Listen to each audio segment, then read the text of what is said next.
Good morning to our viewers in the United States and good afternoon to all of you in the Mediterranean basin. I'm Sasha Toporic and I'm the Senior Executive Vice President at the Transatlantic Leadership Network here in Washington, DC. Welcome to yet another TLN webinar, now focusing on energy cooperation between Greece and Turkey. We are glad to have with us Professor Dr. Maria Gabonelli, Associate Professor of Law at the National and Kapodistrian University in Athens, and Professor Dr. Serhat Guvenç, a Professor of International Relations at Kadir Has University in Istanbul. Welcome to you both, and thank you for joining us. A warm welcome to our old friend, Dr. Rudi Baroudi, an author of the book Maritime Disputes in the Eastern Mediterranean, The Way Forward, now available in 5 languages, including Greek and Turkish, distributed by Brookings Institution Press in Washington, DC. As always, Dr. Baroudi, welcome. And besides your expertise in the energy, we support and appreciate your continued advocacy for peace and cooperation in the Mediterranean as the only way forward to maximize the impact of energy discoveries for the benefits of hundreds of millions of people living in the region. Thank you. I also want to greet today's moderator, Deborah Kagan, our distinguished energy fellow at the Transatlantic Leadership Network, retired from service both at the US Department of State and the Department of Defense, including serving as a Deputy Assistant Secretary at DOD. And as we talk of a US government service, it brings me to our guest of honor, our keynote speaker today, a man who has dedicated his life serving the United States as an ambassador and a special envoy, a man that knows the Mediterranean region only intimately that well, and has recently retired from active service, currently chairing the Middle East program at the Wilson Center in Washington, DC. Ambassador Jim Jeffrey, welcome and great to have you with us. Thank you for joining in. TLN Energy Initiative in the Mediterranean has one goal only: to help, to promote, boost energy regional cooperation, promote energy security and diversification of energy sources. We're here to explore what indeed works and what doesn't in the region. We're not here to choose sides or cheerlead any one effort in particular on any issues at hand. What we are here for is to analyze the facts and discuss compromised solutions that can be reached to the satisfaction of all involved. Is the time running out? How significant the impact of the COVID-19 has been for the energy development in the Mediterranean? Is there a hope to overcome geopolitical differences and resolve maritime disputes? Can the ghosts from the past rest in peace and the new dawn of cooperation, stability, and prosperity rise? With these thoughts, I wish you a productive conversation. Thank you again for being with us. Thank you all our viewers around the globe. And I hand over microphone to Deborah Kagan. Thank you and God bless.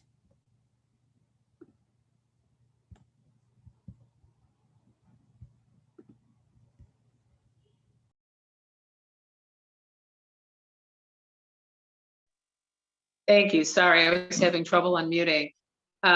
Thank you all for joining us today. And I want to now turn over to our esteemed keynote speaker, Ambassador James Jeffrey. If you would please kick us off today with your thoughts on this very compelling issue.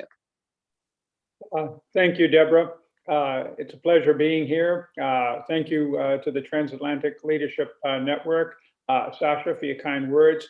As far as Deborah goes, first of all, I think that's the first time in 30 years of working with her I've seen her having trouble unmuting herself. Usually it's the opposite.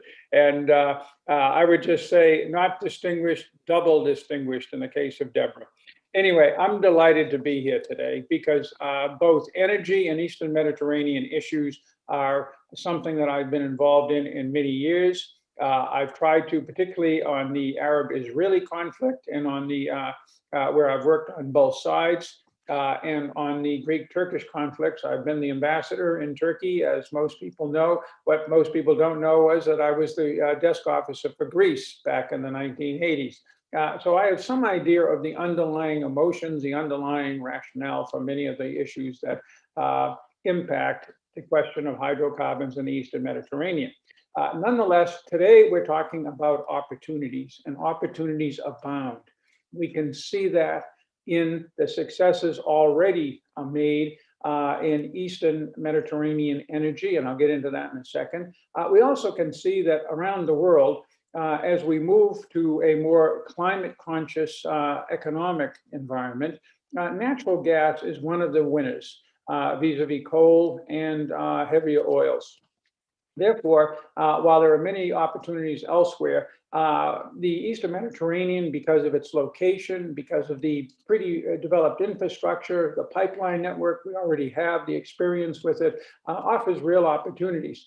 Now, obviously, there are tensions. The most significant is between Turkey and Greece, which has a whole series of maritime tensions involving Cyprus. There are also more recent tensions between Turkey and Israel and the Arab states. There are problems, particularly in sea delineation between Israel and Lebanon, that the U.S. is working on, both the Biden and previously the Trump administrations, and that's a possible area for some improvement. But nonetheless, we have a whole variety of ancient and more recent controversies and conflicts that get in the way of doing business, exploration, and production of hydrocarbons in the Eastern Mediterranean.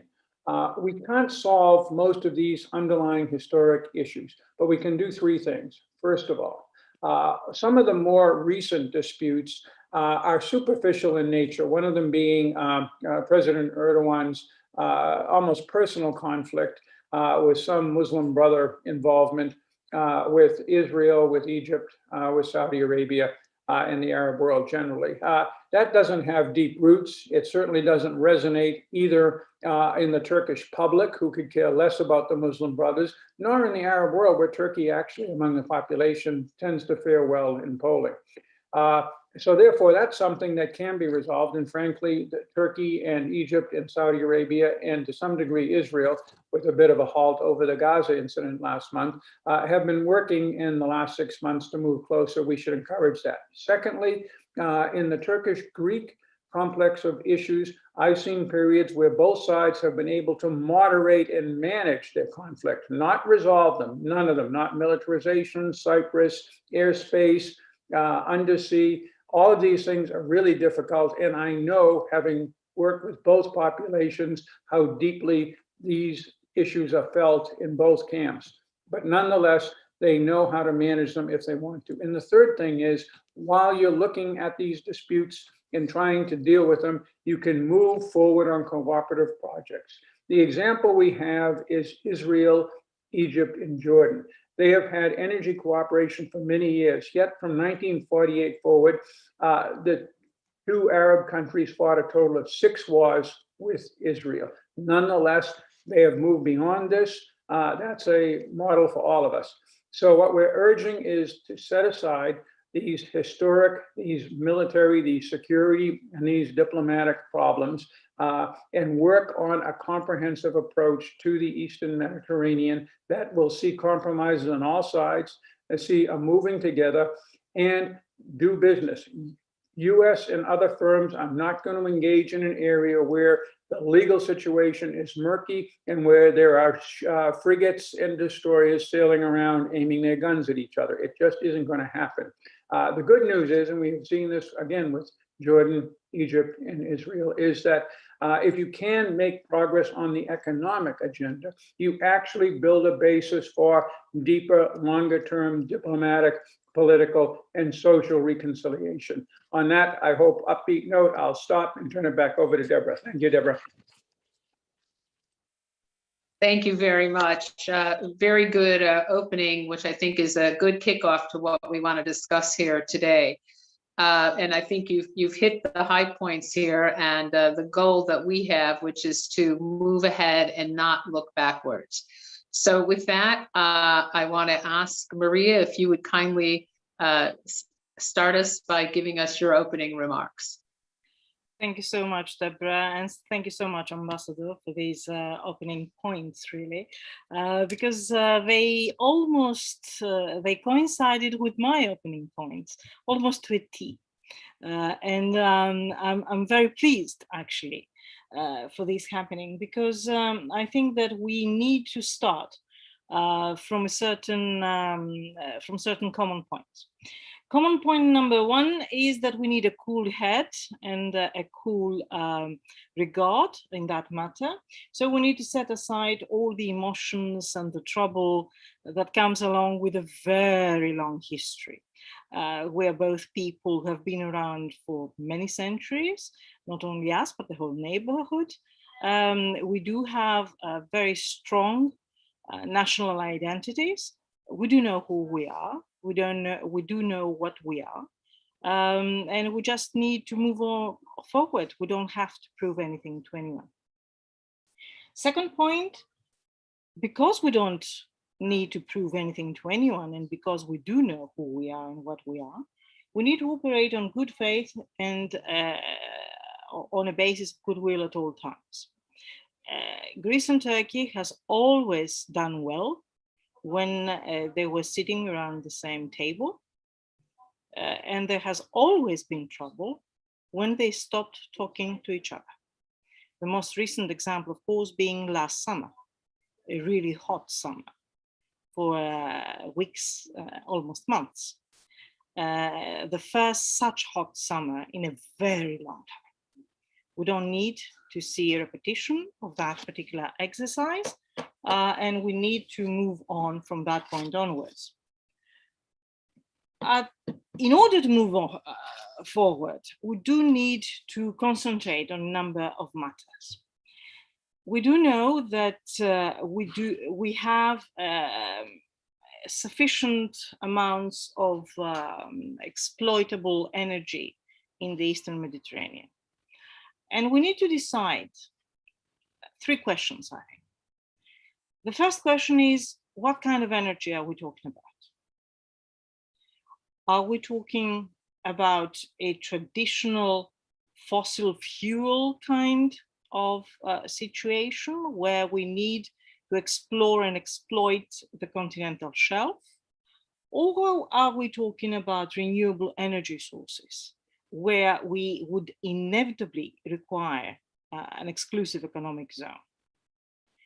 The reason lies, of course, in the Law of the Sea Convention, in the Law of the Sea in general. And it also lies to the trend in international law and our obligations, our collective obligations under climate change, the Climate Change Convention and the Paris Agreement, that require that we move on to a climate neutral continent by 2050. And there are more and more people talking. I'm going to throw some numbers on you.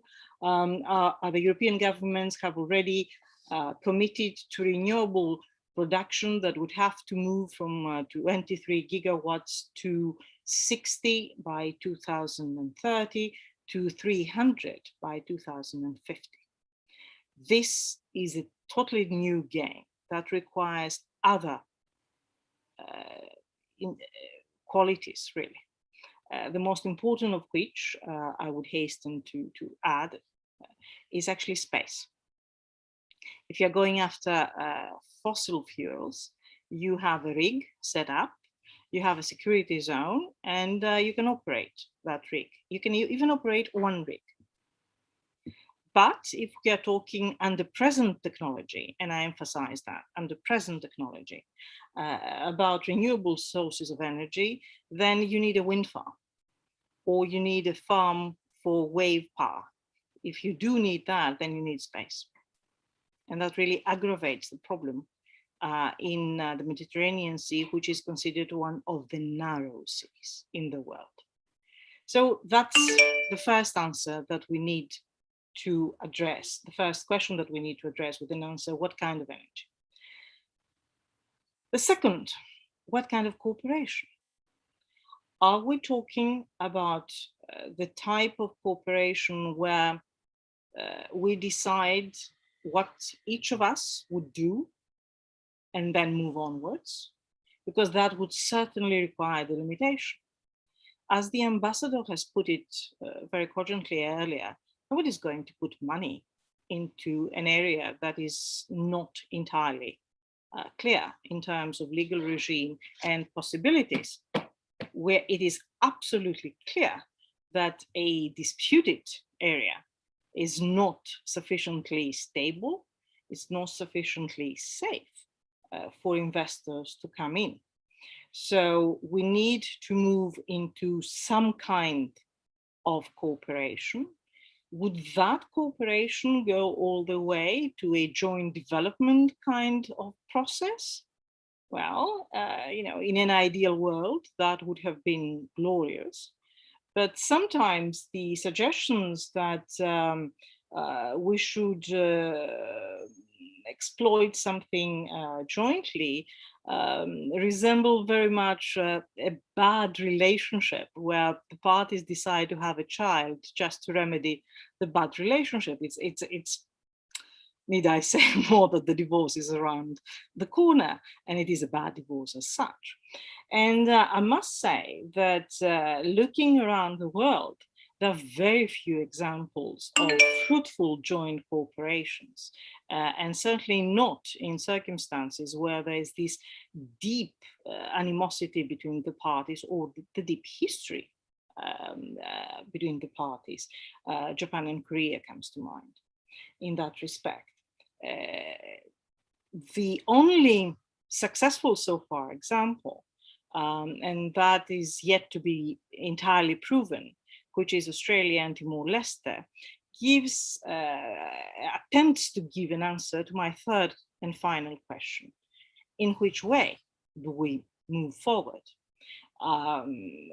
Australia and Timor-Leste, after 50 years of trouble, they came up with a conciliation process where they literally locked themselves in and in good faith and decided to just thrash their problems out. It is an extremely difficult exercise, and it is an exercise that requires immense amounts of trust for it to be successful.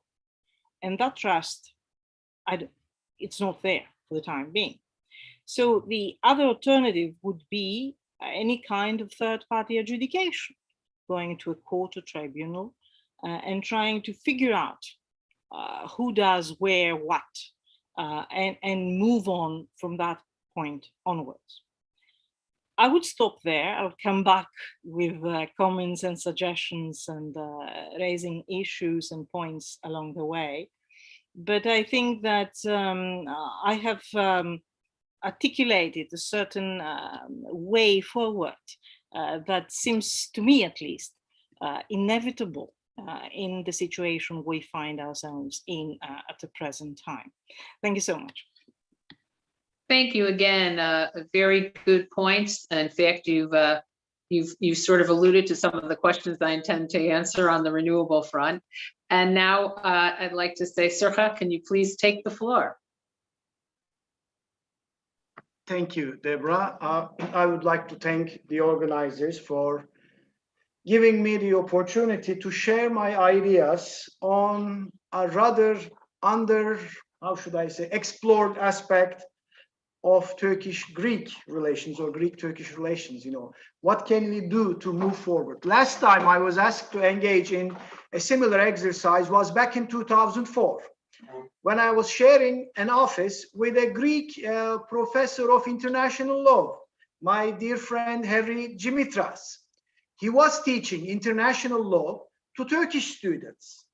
And this was an enormous development for its time, because only 5 years after the beginning of the rapprochement between the two countries, you know, several prominent Turkish universities had professors of international international law from Greece or from the United States, but they were of Greek origin, to teach Turkish students the intricacies of international law. And we're talking, it's a subject, the Turks and the Greeks tend to differ rather than, have diverging, converging opinions. So this was a huge sea change. And indeed, Harry was kind enough to ask me to contribute with a piece on the prospects for furthering the rapprochement, put it on how can we put this rapprochement on a sustainable track? And I wrote an article for a Greek periodical called Foreign Policy or Esoterica Themata, something like that. And some of my ideas were, how should I say, were very unorthodox, if I may put it so. I even suggested that Turkey and Greece should pool their rescue and search and rescue capable assets for better coverage of the Aegean and even the Eastern Mediterranean. That was just a suggestion. Of course, it was not picked up anyway, but for a while I was kind of afraid because, I was not sure how ready the Turkish public was for such a proposal, sharing responsibility, even for humanitarian purposes, because when you talk about any issue with a maritime dimension, that means you touch directly to the core of the matter. That is, that becomes an issue of sovereignty, current issue of sovereignty or a future issue of sovereignty. I mean, continental shelf or exclusive economic zone may not mean full sovereignty over the area, but the expectation in both sides is that eventual international law will evolve in the direction giving the states, or that may give states, the full sovereignty over those maritime zones. So we kind of sacrifice the fruits of cooperating at present to the expected benefits of an uncertain future. Therefore, to cut the long story, I think the way forward, if we are focusing on energy cooperation, the way forward is alternative energy sources, because they are not that directly related to sovereignty issues. Just to give you an example, I'm not an expert on energy security or alternative energy resources, but I was lucky enough to visit the northernmost Greek island in the Aegean, Lemnos. It was a very windy, it's a very windy island, So probably there is potential for generating, huge potential for generating electricity, generate power on that particular island. And it's not very far from the Turkish coasts of the Aegean. And also the parts of Turkey facing Lemnos are equally windy. So, and indeed, energy cooperation built within the framework of wind energy generation may not touch upon the sensitive issue of sovereignty. We need a functional area. We need our coal and steel, to begin our functional cooperation. So the moment an issue touches upon any aspect of sovereignty, you hit a dead end in Turkish-Greek relations. What struck me in Ambassador Jeffrey's remarks or keynote was his, reference to the Israeli, Egyptian, and Jordanian cooperation, right? In the past, the role model for Turkey and Greece was France and Germany, French and German reconciliation. The point I'm trying to make is that, when we conceived a more cooperative future for Turkey and Greece, we were counting on the safety net of the European Union. We don't have that anymore. And rightly so, Ambassador Jeffrey gave the example of, which is more relevant in that case, because we don't have a multilateral structure or supranational framework as the European Union anymore. What is surprising, though, despite Turkey, has been denied the prospects, the EU prospects for such a long time, the rapprochement managed to survive. Professor Andrei Kortunov used the term competition management to define Turkish-Russian relations. I think the two sides are masters of managing competition among themselves. And in the process, they have developed new areas of cooperation, tourism, businesses. At one point before the financial crisis, Greek banks were very active in Turkey, but those were the wonderful days. My suggestions will be that we need a multilateral framework to bring Turkey and Greece around the table to discuss energy cooperation. They cannot deal with each other on a bilateral basis. Moreover, I asked a high-ranking Turkish diplomat who was involved in the so-called exploratory talks, and that was before the crisis in the last summer. He said, the two sides, the diplomats, knew the technical intricacies, or they knew how to deal with the technical challenges of the situation in the Aegean. What it will take is the political will, and it doesn't exist on either side. The diplomats, once a political decision is taken, can probably sit around the table and, come up with a formula to either to refer the matter to the international judiciary institutions or settle them through negotiations. The public on two sides is not ready for accepting any framework of cooperation that is agreed at the intergovernmental level. Before I conclude, I would like to share the findings of a most recent survey on Turkish public perceptions on foreign policy, which was released a week ago, and I was part of the team that conducted that research. The term blue homeland, we kind of, it became a buzzword or a household word for most of us. Well, only 23.9% of Turkish public knows what it means. And of those who claim that they know what Mavi Vatan or blue homeland means, thinks it's the foster land or foster homeland, which is the Turkish Republic of Northern Cyprus. As for the question of Eastern Mediterranean, Turkish public ranks it at the 4th place as for the most serious foreign policy challenges Turkey is being confronted with, after combating terrorism across the border, relations with the United States, and PYD-YPG presence in Syria. As for countries that pose a threat to Turkey, the United States, is a cut above the rest with 54%, followed by Israel, 41.8%, Armenia, 39.4%, and Greece, 38.7%. As for public definition or public description of Turkey's relations with Greece, overwhelming majority sees relations with Greece as problematic. And, there is a list of questions that may surprise you, but militarization of the Aegean islands tops the list of threats or problems for Turkish public. Maritime jurisdiction areas in the Eastern Mediterranean ranks 6th. The most preferred method to solve problems with Greece: diplomatic political measures, 59%, international adjudication, 37.9%, and military measures, 23.9%. When they're asked, and I'm responsible for this, when they are asked the question whether Turkey should have an aircraft carrier, 55.5% supports the idea that Turkey should have an aircraft carrier.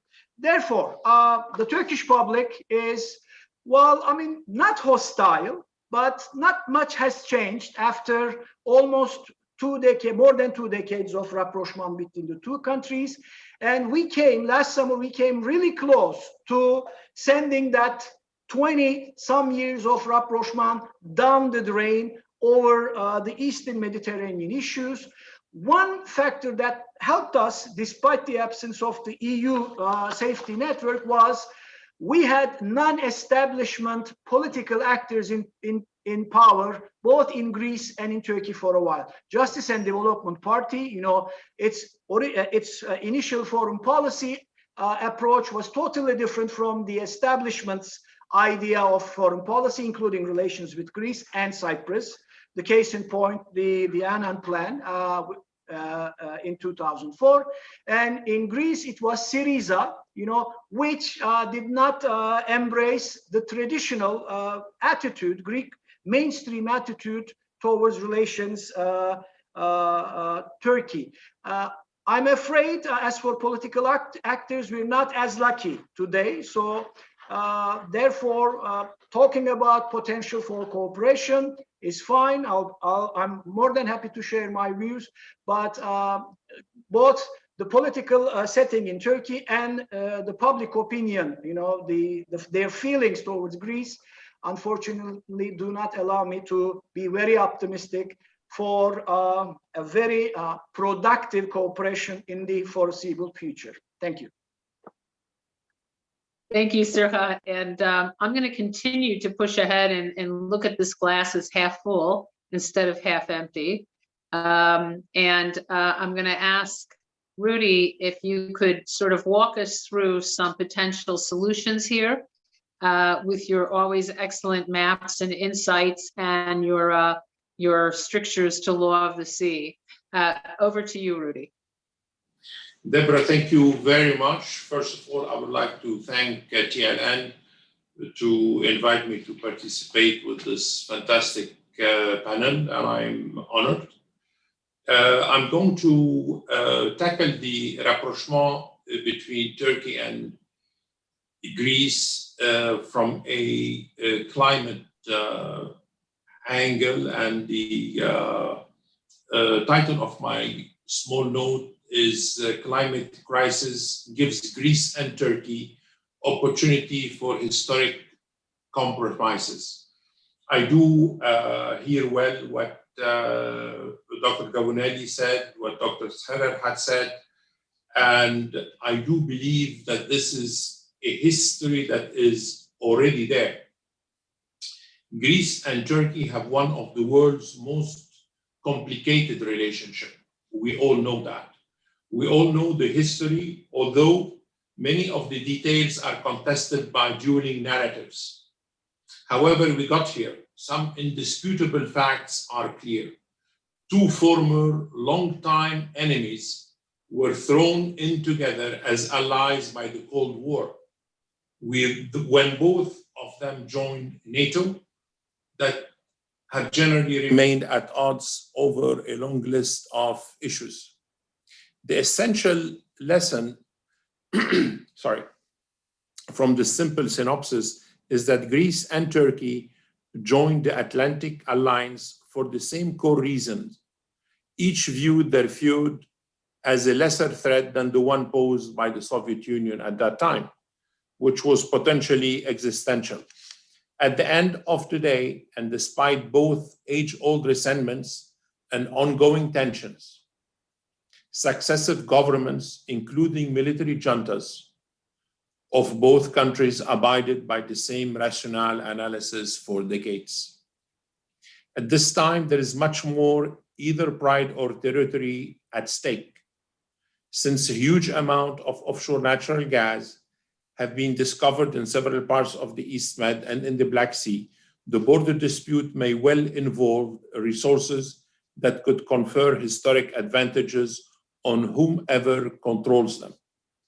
But ladies and gentlemen, I would submit that, as was the case during the Cold War, both Greece and Turkey would do well to take fuller account of larger, in fact, much, much larger considerations.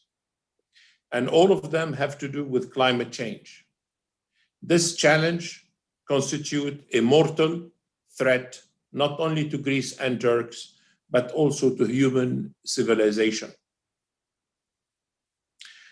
Unlike the Soviet Union, this is not a political military power that can be deterred, mollified, or reasoned with. No, we will only save our planet by working together to undo the damage we have done by pumping endless streams of carbon into the atmosphere. We can only do that by drastically reducing emissions, and that can only be accomplished by transitioning to renewables and cleaner, greener fuels, etc. And like it or not, as major Mediterranean powers, both Greece and Turkey have enormous roles to play in this process, and therefore enormous responsibility. As a result of all of this, Greece and Turkey once again face a common and potentially existential threat.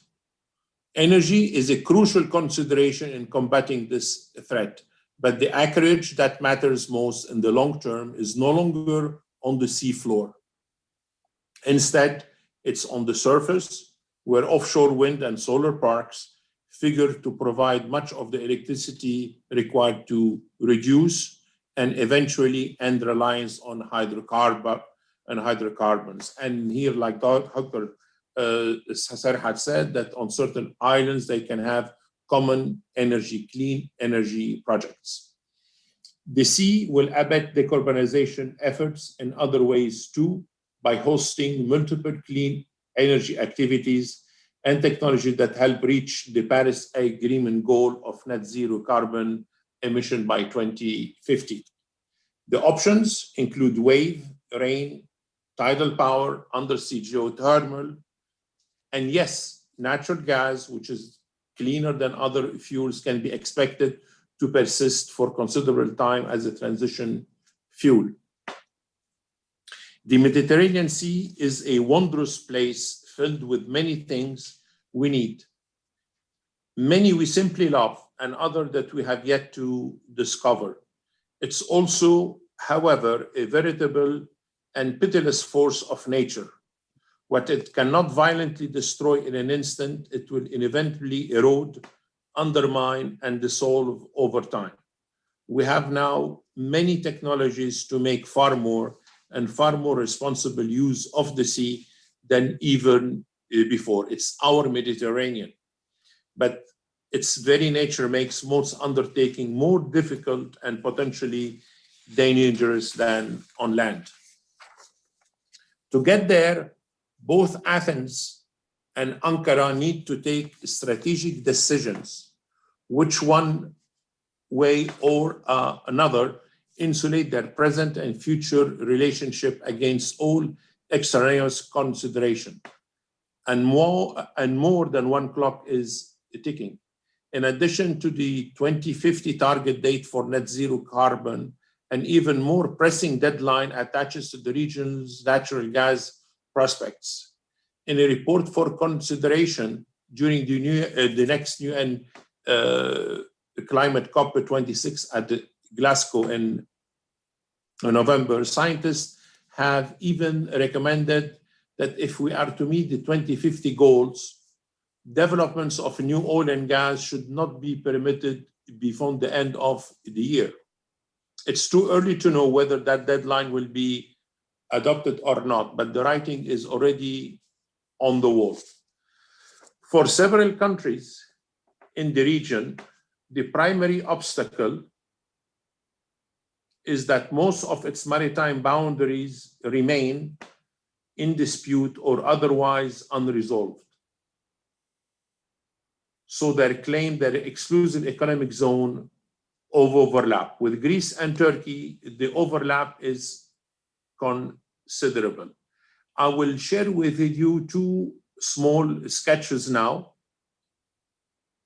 that need to be shared as an example on how we can reach or how we can possibly meet with dialogue and diplomacy and solve an enclave, for example. I've shown you here the Guernsey Island between Great Britain and France, where you will see in 1977 a neutral approach, how they solved, the Guernsey Island problem at that time. On the far right, you will see a similar example if they want to follow the same procedure. If the two states wants to follow the neutral procedures, that they can follow the same thing for an unbiased neutral approach using past court cases in similar circumstances. And this is one item for the Casta Lorizo. The next one shows you the major attempt to solve an EEZ zone. If we go by the book, unbiased line, starting with the land terminus point, that is also by the book. This is what is the contested one, is the orange one on the left, and the right one is what it comes out with Libya, Egypt, Israel, Cyprus, with the blue line and the green line. So if both head of states, they can sit down and they want to go through something with by the book, this is what we can do. And I would like very much to have the comments of the two distinguished guests that we have, Professor Gavunelli and Dr. Terhat. But even this obstacle can be surmounted, and there are sufficient amounts of both goodwill and self-interest. Both Greece and Turkey need to make the most of the blue economy, but neither will realize its full potential unless and until it helps the other to do the same. The UN Convention on the Law of the Sea lays down a comprehensive assortment of legal and scientific standards for the fair and equitable drawing of borders at sea. Ideally, Greece and Turkey would mount an all-out effort to recognize the relevant limits of the respective EEZ. They still need, in certain areas, EEZ clarity, like Maria said, to maximize both their offshore renewables and the non-energy components of their blue economy industry. In addition, they also have the option of circumventing the EEZ issue, allowing them to develop subsea gas field and share the proceeds while temporarily putting their territorial dispute in abeyance. Previous attempts at reconciliation have always fallen short or been derailed, but there is reason to hope that the time is right for a new effort, and some of the key players are in the right frame of mind. Last week, NATO's summit, for instance, saw US President Joe Biden hit very different notes than his predecessor, President Trump, by stressing the alliance potential to influence a wide variety of geopolitical issues. His meetings on the sidelines of the summit included one with the Turkish counterpart, President Erdogan, who later described their conversation as having opened a new era of constructive ties. If that turns out to be true, and Ankara really wants to repair its relation with Washington, it could have positive ramification on both sides, not only for Greco-Turkish reconciliation, but also for a peaceful resolution of the Cyprus issue. In the final analysis, both Greece and Turkey have everything to gain and nothing or relatively little to lose by cooperating at every opportunity, but especially on various forms of energy. As with their respective decisions to join NATO, this will require clear-headed, like Deborah said, clear-headed analysis and pragmatic policy making, but also the sang-froid to reach, promote, defend, and implement some of some historic compromises for both of them. Thank you. I'll give you back the floor. Thanks, Rudy. I had a number of questions, and what I'm going to do is going to use moderator's prerogative, and I'm going to, as Ambassador Jeffrey said before, I have a hard time muting myself. So what I'm going to do is sort of go through like a tour de raison of a couple of the key issues that that I had in mind and that many of you have already mentioned. And then I'm going to go down to sort of some specific questions on this that may have more pragmatic outcomes. So if you'll give me just a moment here to put out a couple of statistics that I think bear looking at in light of everything that you all have said today. So according to the International Energy Agency, global gas demand is going to grow by about 1.2% a year to 2040, still just about half the rate of growth over the last 20 years. But under the more aggressive climate scenarios, global gas demand will stay flat to 2030 and might even begin to decline. And gas consumption in the European Union alone in that space could decrease 20 to 25% by 2030. So, as many of you have said, the clock is ticking. These are, for the hydrocarbons, time-limited opportunities. And it's great when Turkey talks about these finds in the Black Sea, but getting cooperation among international oil and gas players to go into a place and do exploration when, despite the higher prices that we're now seeing in the market, which are just post-pandemic rises because of shortages. And I think those, by the way, those numbers are going to start to drop because OPEC Plus is talking about reopening the spigots, which I think will make prices drop again. But despite this, these findings, and I believe, Serhat, you mentioned this, there are very few corporations who are going to want to do a deal with countries when they're fighting over a border. And in fact, the Noble Energy Chevron experience with Israel and Cyprus was a case in point, where before they would agree to develop the Leviathan gas field, Israel had to come to an agreement with its neighbors. And so that's the one thing I want to raise. Looking at this through the lens of a practical business model. That's the first thing. The second thing is, I'm very glad that everyone raised renewables, but you still need cooperation even on renewables. As Maria said, this is a tight space. This is not the Pacific Ocean. This is a very tight space. So if you look at platform wind, which I think is the Norwegians are doing a lot of work with, this is a really significant issue of instead of just throwing up, turbines along someone's coast and ruining their marine industry, their fisheries and the like. People are now looking at platform wind as a more environmental and savior of marine life as well, fishing industry, tourism, etc. And also conversion of gas to hydrogen and blue ammonia, which the Saudis are and the Emiratis are sort of leading in terms of that sort of technology. And as you put it, hydrokinetic marine energy resources. These are issues that we haven't really talked a lot about, but these are potentially rare earth minerals. And we all know that China is trying to buy up that market globally, including with its what I call the Northern Silk Road project. I think their interests in Afghanistan are there for everyone to see. And so in addition to tidal and wave technology, but tidal and wave technology, as we know, also requires space.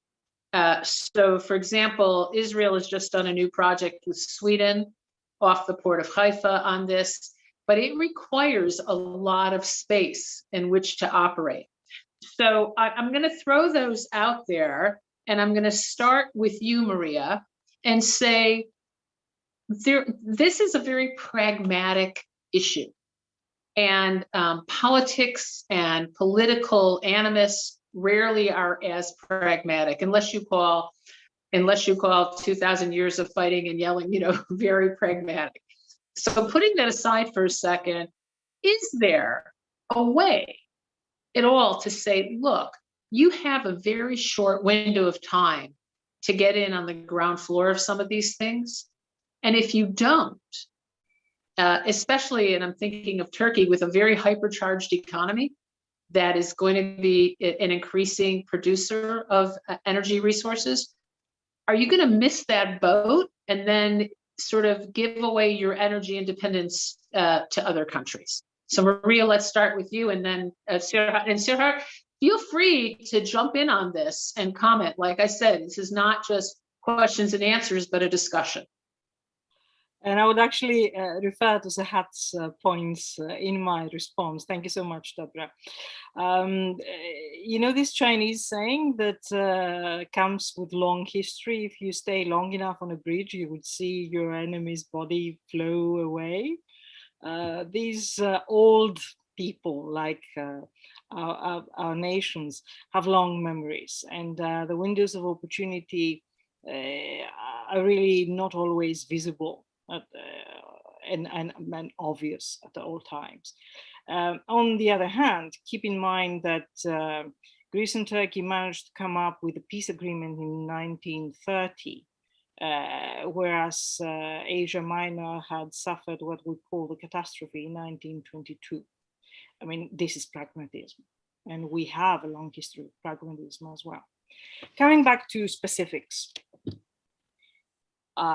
I suggested earlier that you need to have a very clear understanding of who does what where. Otherwise, there's no way that any energy project would take off on land or at sea. And I argue forcibly about that, actually, if I am allowed to plug, in a book called Energy at Sea that is going out by the end of the year at Edward Elgar. The reason is perfectly simple. We need to know what your space is, and your space could be an EEZ or a continental shelf where you have sovereign rights but not sovereignty. And in order to produce energy, what you are going to do with the energy you produce, that's another matter entirely. And history shows, indeed, Serhat, history shows in the coal and steel community that was the forepart of the European Union, that when you pool resources in energy, but the result of your resources, then you can actually have a decent cooperation. It is not a coincidence that during the last visit the Greek Prime Minister paid to Egypt, there was discussion about electricity networks and cables in the Aegean, rather than the East Med, for instance, which is a much more massive project, a project that would require a maturity period of 35 to 50 years. And as you very well indicated, Rudy Barudi, there's not enough time for fossil fuels along those lines. Imagine, however, a situation where you do have a wind farm on the Greek side, you do have a wind farm on the Turkish side, you do have wind farms or all kinds of other renewable sources around the Mediterranean, and you connect these farms together in a network, in an electricity network. That is the future. That is what we're looking for. You cannot start talking about that unless you have a place to put your first wind farm. Now, technology is on our side on this. Why I'm saying that? Because so far, you needed to have 50 windmills or 100 windmills to have a commercially exploitable result. Technology nowadays moves towards larger constructions. And so you might have one massive windmill. That means less space and have the same commercially viable product. So there's an element of time that works for us in this respect. Either way, however, we do need to have a platform. We need to have a forum to which we both belong and where we meet casually and we can exchange views. And Serhat, that forum is the European Union. Why? Because Turkey is the oldest associate member to the European Union. The prospect of membership might not be around the corner, but you still have links with the European Union. And President Erdogan was just the other day in Brussels talking with the European Union leaders. And yesterday, even Chancellor Merkel was talking about enhancing the EU-Turkey relationship. So the EU is there. And of course, Greece is a member to the European Union. The possibility of Greece doing something without consulting the European Union or in some way detached from the European Union is simply not there. It's unrealistic to even think about that for reasons both extremely pragmatic, but also legal. A number of policies, including the energy market policy and energy security issues, are decided collectively in Brussels, not in Athens. Athens contributes, but it's not a national issue. It has to be decided collectively by the Union. So we cannot simply bypass the Union as if it doesn't matter. Greece comes with the Union together. In summary, and perhaps that should be the point, we need to clarify our relationships so that we can have a starting point to our cooperation. This cooperation can be productive for both of us. This cooperation might take other forms, not the ones that we traditionally rely on, oil and gas or whatnot, in spite of the fact that gas is going to be the transition fuel, there's no question about that. But in the long term, we're talking about renewables, and we need to work together to take the fruit of that cooperation in renewables in the Mediterranean as a whole. I'll stop there and come back if when I hear Serhat's position as well. Serhat, please jump in here, and then I'm going to probably interject a couple of other things as we continue this discussion. Let me be clear about something. I don't have a position on this issue. I'm just an observer. You know, as for the EU, technically you're right. And energy is one of the chapters to be negotiated, right, with negotiate accession countries.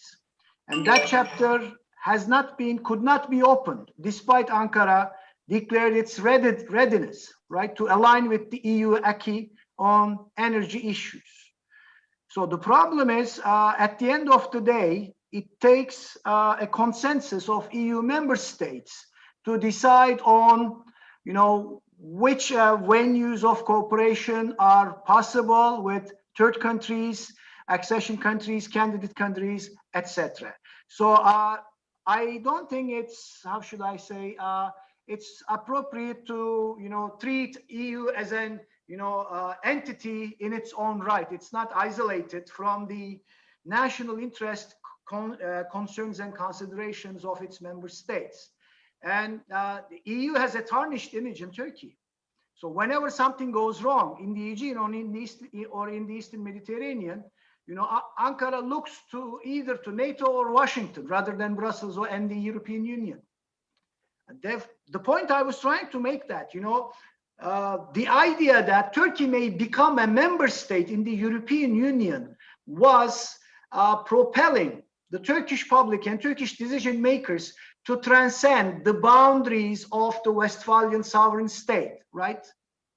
A new paradigm, a potential supranational paradigm where Turkey will be giving up on its sovereignty, but sharing the sovereignty of others. So what you're suggesting is not something like that. And it will be very difficult for any politician, including President Erdogan, to sell that idea to the Turkish public. So then, I mean, EU will be in the shoes of, will be considered in the shoes of Greece, and then you will see the same zero-sum mentality and negotiations, I'm afraid. As for the window of opportunity, Deborah, I beg to differ in that point. Ankara is not in a rush to tap into those natural gas reserves in the Eastern Mediterranean. You know, Ankara's policy was primarily geared towards giving a message to the international business community that as long as Cyprus remains an unresolved issue, the Eastern Mediterranean is not a business-friendly environment, investment-friendly environment. That's Turkey may have huge energy needs, but that energy in the Eastern Mediterranean will not help solve Turkey's energy problems, overnight. So the basic problem is to reach a status resembling what happened in the Aegean. There is no exploration or drilling in the Aegean since 1976, right? There was a freeze. Both sides decided to freeze their activities in the Eastern Mediterranean, and Ankara was perfectly happy with that. So therefore, my reading of the situation in Ankara is that Erdogan saw an opportunity not to take Turkey into this energy cooperation and competition in the Eastern Mediterranean, but the opportunity was about broadening his popular support base for his policy in Libya. He needed a pretext, a justification for Turkey's involvement, such a deep involvement in Libya. And he concluded a very pragmatic alliance with the so-called Euro-Asianists in Turkey, which advocate a very tough stand towards Greece, hardliner positions. And Erdogan adopted that stand temporarily, because the two issues, one springing up from a very Westphalian understanding of international relations, another from springing up from Erdogan's ideological affiliations with the Muslim Brotherhood, the ulema, the Ummah and Asabiya, etc. Therefore, one of the reasons why things are so quiet in the Eastern Mediterranean, that for Erdogan, the issue doesn't have any use left for to further his political agenda, especially in Libya. Therefore, I say it's not an urgent issue in Turkey. It's not seen as crucial, but it has become wedded into the already complicated web of Turkish-Greek conflict or problems, unfortunately. So in light of that, so let me say a couple of things here. I'm going to inject a couple of statements, and you're welcome to agree or disagree. On the EU, I would posit that the EU missed a huge opportunity to show some leadership on this, that its own internal fighting and pending elections in Germany and the like made the EU miss an opportunity to do something here, especially with the number of Turkish citizens who live and reside in Germany. So this was a missed opportunity for the EU and a missed opportunity for Germany. The second thing I'm going to say is about Turkey, and that is increasing Turkish reliance on Turk Stream, and that means gas from Russia. And so I want to just put out a couple of points on this. Whenever regional disputes allow themselves to be at the whims of outside proxies, it never ends well. I'm just going to make that statement. We've watched this globally, whether this is Russia or China or Iran or in the Pacific, North Korea, it never ends well. So other malign actors always like to insert themselves into the process. So Fat, you mentioned Libya. We know what Russia's been doing there with the so-called Wagner Brigade, or as I like to say, pretend Russian soldiers who are really Russian soldiers, So we know this. So I am concerned that the longer it takes to come to some resolution on at least one point, and I'll get to that in a second, the more it opens the door for outside actors who will benefit by this not being resolved. For Russia, this is Russia who believes its hydrocarbon industry is a God-given right. And, with Nord Stream and Turk Stream, this means more dominance of the market. And everyone talks about Nord Stream, but we also know where Turk Stream is running and how Russia's trying to dominate the Eastern Balkans with that as well. So I want to put that out there. And then the second part of this, and I want Rudy to jump in on this as well, is if we look at all of this and you look at the huge thing and you see the political debate and the arguing, it's almost too much to break through to say we're going to have a solution on energy issues. So in my diplomatic background, I always like to say, let's not eat the whole apple because we might choke on it. Let's take a bite of the apple, a smaller bite. So is there, and I want to propose this, is there a pilot project that Greece and Turkey can work on together that can have some resolution in Cyprus, for example, on maybe revenue sharing or the like? Is there a pilot project? It could be a green project. It could be a conversion of hydrokinetic sources project that they can work on together. And Maria, you talked about electric grids. And of course, we all agree 50% of the technology that the world will need to meet 2050 goals of net zero hasn't even been invented yet. And every 2 years is like a massive industrial revolution that took 150 years a couple of centuries ago. We know this. So is there a pilot project? Is it smart grid technology? Is it something like that? A very small bite of the apple that can open the door to cooperation. And how might we do this? And really, none of us, as you know, are naive enough to think this is going to be peace in our time. It's kind of a ridiculous thing to think you're going to solve everything here. But can we use a pilot project to sort of at least set up a very pragmatic business model so that in Turkey's case, they're not so dependent on Russian energy sources.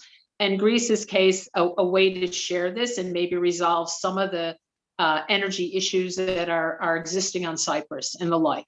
So I'm gonna ask Rudy to pipe in here first, saying that, is there a way to sort of put down some markers that would allow you to go forward with a pilot project? Deborah, thank you. I would like to tackle this into two volets here. First of all, there is a role for the EU. It is true what Dr. Guven said about the EU being not there or lost the opportunity at a certain time. But we have to realize that Greece and Turkey, despite that they sit together on a daily basis in NATO and Brussels, they have common borders, they have 11 flights per day from one city to another one. They have a lot of common things. Since 1995, the Euro-Mediterranean, Brussels have spent $28 billion in Euro-Mediterranean electricity connection, gas connections. There are two main projects. I had the pleasure to work on all of them. The Euro-Mashriq, the Euro-Maghreb electricity connection. So the connections, the electricity connections, the conventional electricity connection is there. So what Maria is saying on one of the islands, and Dr. Serhat is saying that one of the islands where we can have this, there are ways and there are projects that are already there and they are connecting each other, whether electricity or gas, but we need to do more. We need to have people like Dr. Serhat and Professor Maria to sit down on the table and write the policies that they can suggest to their policymakers to sit down. I am sure both leaders, they have the advantages to sit down despite the amenities that they have had. So the European Commission did a lot of good. They have invested plenty of money from Maghreb to Jazair, to Tunis, to Libya, to Egypt, to Israel, to Jordan, to Syria. Now the Syrian-Turkish relationship is off due to the political thing, but this will be resolved soon. Now, Turkey is not only dependent on the Russian gas. They had the Iranian, they had the Azerbaijanis, they had plenty of other sources. Now, all depends on the prices by the end of the day. Like, for example, the East Med pipeline. It's a great opportunity. I fought for it with the European Commission to bring a budget of €1 million to start doing the Euromed thing. By the end of the day today, it's not commercial because they still have not found commercial quantities to justify a €12 billion pipeline from Israel to Vasilikos in Cyprus to Greece and to the end of the boot of the Italian islands. So the commerciality. Rudy, let me interrupt you here because this goes to the heart of one of the questions we're getting. Is the East Med pipeline still feasible? For the time being, as far as I see it, with the quantities that they just found in Israel, Cyprus, not yet. If they will find more gas in Crete or more in Israel or more in Cyprus, yes. We have also to consider that the drilling and exploration have been off for almost 2 years due to the pandemic. We have also to realize that last year in April 2020, the crude oil went below zero. So all of these things are big factors for private companies because there are no government that pays for pipelines and offshore platforms and all of the stuff. Is the Eni of the world, is the Exxon of the world, is the Occidental of the world, BP, Shell. These are the fundamentals firms that can budget this through their own balance sheets. So for the time being, when now the oil is recovering to a certain extent at $77 or $80 per barrel now, and if you have new discoveries, the East Med pipeline will definitely be a good thing. Now, if it is not commercially viable, the LNG now, the prices of the liquefaction and the regasification went to be more competitive. So Greece has, Turkey has, Italy has, Poland has, the French have, all of these people. So gas is still going to be the transition. Now, to come back to the political, problems or differences between Turkey and Greece over Cyprus, I personally believe, I might be wrong, the EU cannot do what Washington can do. This has to be brought in with 3 major leaders to come in and sit down and form it up, because once we solve the problems, let's say, of the islands or the EEZ, each one can lose some. Turkey can lose some, Greece can lose some, but everybody will win. And I think as a ricochet, Cyprus deserves also to be united or to share the dividends of the oil and gas resources. And so Washington, I believe, has a primary role to do, like they are doing, and they are being very thanked on the Lebanese-Israelis maritime dispute. Only the US can sort it out. The EU are welcome, but they cannot put all of their diplomatic weight there. So the US for Turkey, Greece, Cyprus is needed. So again, I want to come in here, and I'm looking at you, Serhat. You just can't tell, because the last administration, in the final months of the administration, then Secretary of Energy Dan Brule talked about supporting Turkey becoming a member of the East Mediterranean Gas Forum. There's really been no discussion about this in this administration, and unfortunately, Ambassador Jeffrey had to get off to take another call, because one of the questions I was going to ask him: does the U.S. have the political appetite in mediating anything on this issue? And I know that President Biden's hands are very filled right now with a number of things going on, but that's a fundamental question. So let's go over to you for a second, Serhat, and I'm going to ask you two questions here. One is, what are Turkey's feelings about being a member of the East Mediterranean Gas Forum? Do they see any advantage to this, or is there disadvantage? And the second one is, do you think Turkey would support mediation by the US or some other country, not necessarily the EU, qua the EU? Thank you, Deborah. Well, while we're discussing around the issue of, the technical functional aspects of cooperation, we tend to overlook one major issue, the Cyprus problem. It's the crux of the problem. Turkey will, in principle, be very much interested in becoming a member of this pact. But the problem, it will have to accept to sit around the same table with the Greek Cypriot administration of the island, which Turkey does not recognize.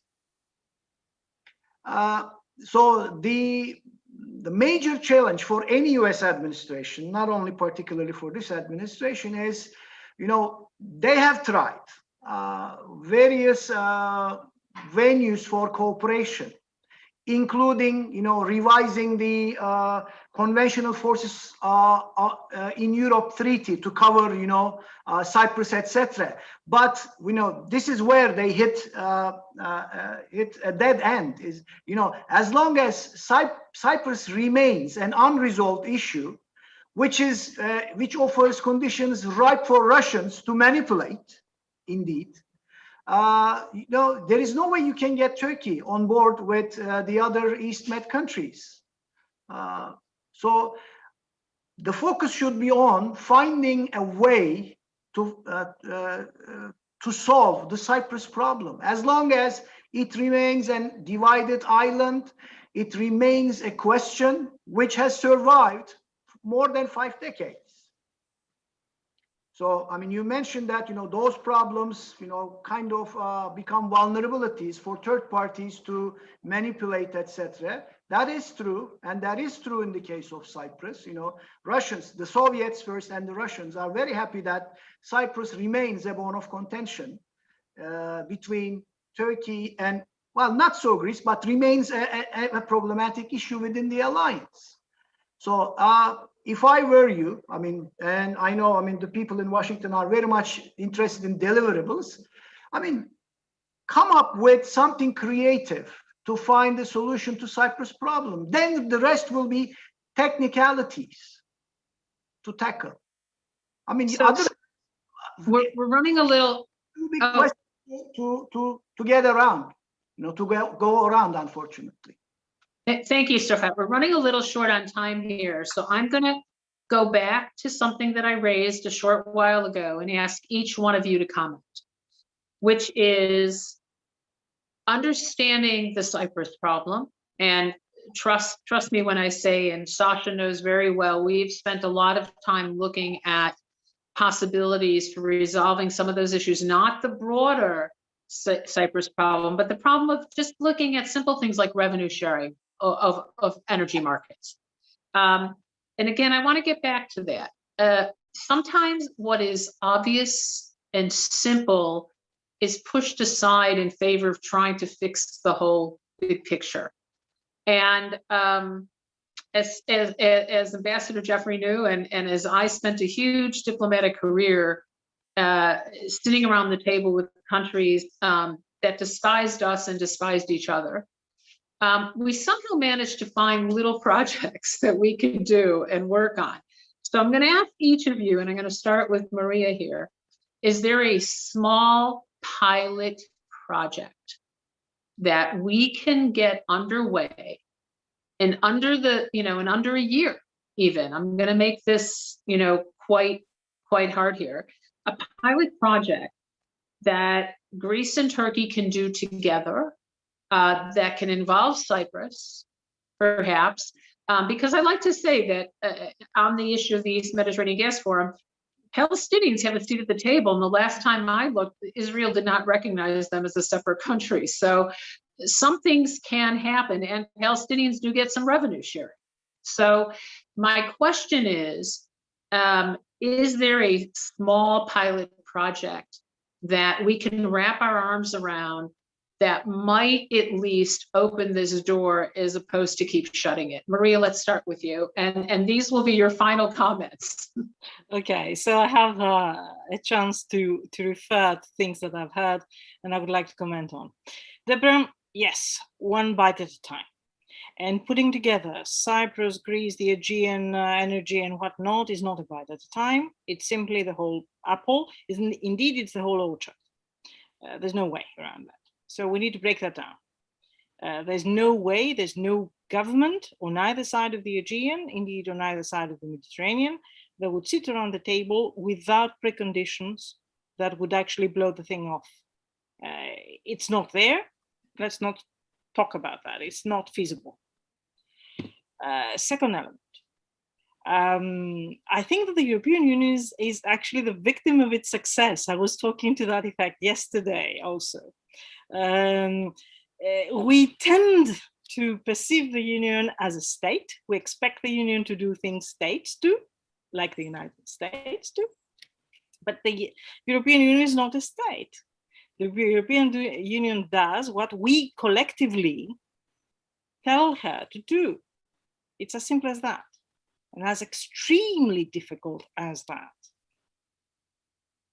And we all know how difficult that is.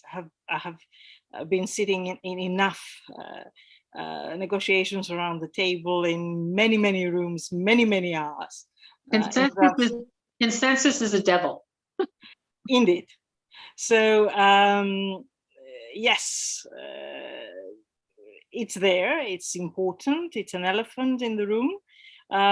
Sometimes we project to the Union things that we would have liked them to do in an ideal world.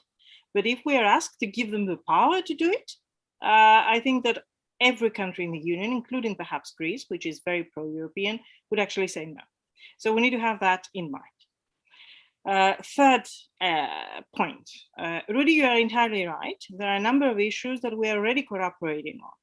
And I think this is what we need to be doing. Expanding the existing roads of collaboration, the projects that we're still working on, and start with these kind of low-key, easygoing, non-politically embarrassing, if you like, projects to proceed. Sometimes it's much more effective to go the pragmatic way and say, okay, let's try this particular wind farm, and then we can sell or we can share the electricity produced on either side without too much brouhaha about that. Let's understand that as a commercial transaction. Nina, I remind you that there is a dispute currently pending between Cyprus and Israel on a gas situation that has been pushed back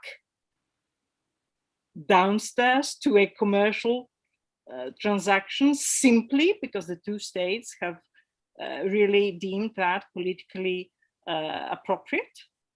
I think that's the way to the future. So go for these commercial projects.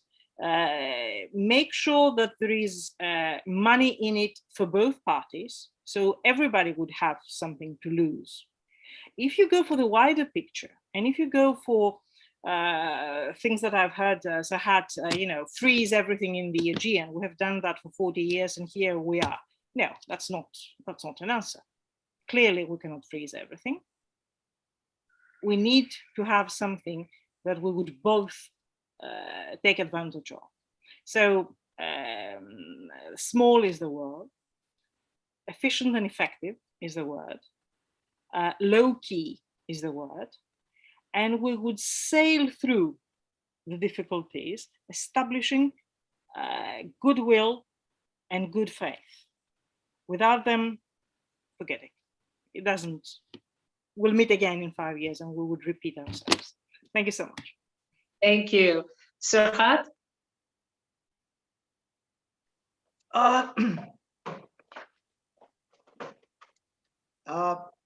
We have reached an interesting point. The official Turkish position for the time being, or preference, will be freezing the situation in the Eastern Mediterranean, but that doesn't necessarily reflect my personal opinion. I was very active in the early years of the first decade of the new millennium in efforts, in second track efforts to put Turkish-Greek relations on some sort of a sustainable track, as well as finding a solution to the Cyprus problem. And unfortunately, I ended up with a huge disappointment, to be honest with you. My ancestors from my father's side are exchangees. You know, they were from Kavala, Christopoli, right? And I have a village in Greece. You know, I have my villagers who lived for 6 months with my ancestors. The point I'm trying to make is that on an individual basis, Turks and Greeks get along perfectly well. But when the number of people increase, you know, when we talk about when groups are involved, it's a different dynamic. I don't know what goes wrong. I work really hard to help improve Turkish-Greek understanding, but I'm afraid, I'm not going to say I lost hope, but the public on both sides of the Aegean is a problem, huge problem. You know, it's not the governments. The governments know how to deal with those issues, how to solve those issues. But the problem is the public opinions. We're burdened with history, tormented by history indeed. And as ancestors or heirs to two empires, you know, the public is adamant that not an inch should be compromised to the other side. And that's a difficult situation. Nevertheless, Greece is the European Union country Turks visit most. And the Greek Consulate General Istanbul prides itself for issuing more visas, more Schengen visas to Turks than any other Schengen area EU member state. There is this cross-border trade. There is increased people-to-people contact. At one point, we have a huge number of Greek professors in Turkish universities. Some of them left, but we have many Turks who studied in Greece. Therefore, we have more means of understanding, making sense of each other's mindset, if I may. And my hope is the new generation. I mean, with the Generation X, Z, right? I mean, probably they will have a different approach. We are stuck in old problems, and especially, I mean, on the Greek side, you know, sometimes I felt that, you know, I didn't have a corresponding degree of goodwill or how should I say, intellectual and popular support to initiatives to move forward in Turkish-Greek relations. Just to give you an example, you know, just before the referendum on the island in 2004, we, about 100 Turkish IR professors signed a declaration in support of the Annan Plan, you know, for unification of the island. And some of our Greek colleagues, indeed, you know, embarked on a similar initiative, but unfortunately they could not come up with, you know, not similar number, but a comparable number of signatures to support the Annan Plan for unification of the island. And therefore, I mean, we know how to, go get around the problems, and we know how to cooperate practically and individually. But the two sides, unfortunately, are not ready for major cooperation. But starting, from a very small pilot project is a good idea, but God may help you. Because I think I heard all sorts of criticisms. One could hear about getting involved with the other side in track 2 activities, all sorts of cheap shots, and and your own public becomes your the main obstruction in your way of trying to do something better for the relations.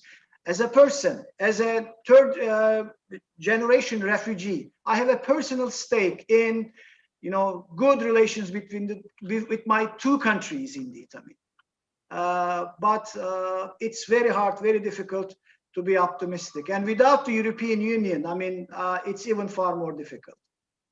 Thank you. Thank you. And Rudy, we've got about a minute here. Any closing remarks?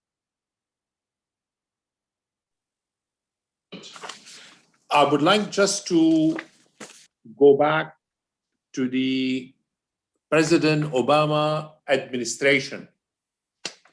And I'm sure Maria and Serhat and Deborah, you will remember that the Obama administration was advocating and pushing to market the Israeli and the Cypriot gas finding when the honeymoon was okay among the East Med, especially between Israel and Turkey at that time, to send the gas to Turkey. This is the largest market in the area. Turkey, they have 50 million tons of gas for their energy needs. And what the East Med today is almost hoping to export is around 6. So what I'm saying, if there is an entente among the East Med, it is just 210 miles north. And Turkey will receive a competitive gas. Israel and Cyprus, if they wish to sell, they will sell without having to pay a 12 billion euro pipeline over 25 years to amortize it. And it is the end of the chapter there. Now, the East Med will never replace Russian or Azeri gas. It will be a supplement to the European needs. And by the way, Turkey has 12,000 miles of pipelines running through the country. So it's already paid for. It's already amortized for. Number two, what I would like to say about the pilot project, Deborah, Turkey and Greece, they are beyond that. In 2002, they have signed almost a 300-kilometer, 32-inch gas pipeline. It's running. They have electricity connection. It's running. But what Maria said, it's a beautiful thing. Let's do a pilot, but not a pilot, a real solar or a real wind. They have so much wind here and then there that they can do between 2 municipalities. They are in together. But what Serhat has said, also Cyprus is probably an obstacle there that needs some help. And there is nothing wrong if they call on the UN or they call on the White House. There is no shame.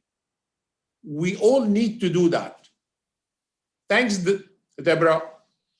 Okay, well, thank you, everyone. Very compelling. And like I said, Turkey has an impressive hypercharged economy. I think there are a lot of other countries in the world who wish they have this kind of growth. And you need to feed this kind of growth. It needs energy. And when I say pilot, I'm thinking greener than gas. So I'm looking for something that is looking out to 2030 and beyond. And that's the kind of pilot I'm talking about. And I do think that would break new ground and also be instructive for other members of the EU. And so I think that's valid. I want to thank everyone. I mean, this was the type of compelling discussion I wanted to hear. I like to sometimes throw some things out that aren't particularly popular because it gets people talking.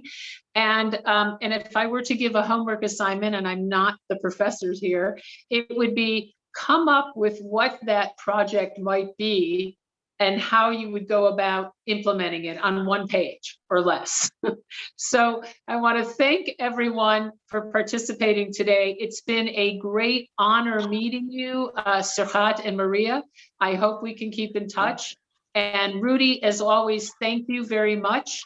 And I wish you all a good rest of the day and a wonderful week. And we will stay in touch with you. And again, thank you so much for coming today. Thank you for the invitation and the excellent discussion. Thank you all. Thank you. Thank you, guys.